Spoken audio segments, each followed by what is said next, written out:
प्रभो मंगलमय महाप्रभु ठाकुरे धवलेश्वराय वालालिंगाय नमः। दीपं यदि परम ब्रह्म दीपं यदि जनार्दनः दीप हरतु मे पापो पूजा दीप नमस्तुते। धवलेश्वराय वालालिंगाय नमो नमः। संसार सुखी रखंतु। आज शुभ मंगलवार रे समस्त श्रद्धालु भक्त मानकर मंगल करंतु। समस्त श्रद्धालु भक्त मान को आश्रीपद करंतु। मनस्कामना पूर्ण करंतु। कर्म क्षेत्रोन्नति करंतु। ग्रहरिष्ट खंडन करंतु। जगतर मंगल करंतु। विश्वर कल्याण करंतु। आपणकर नाम विख्यात करंतु। सेवकर डाक श्रवण करंतु।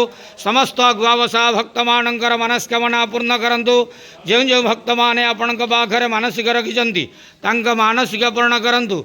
धवलेश्वराय वालालिंगाय नमो नमः। संसार सुखी रखंतु आनंद गेवार हरि बोलो।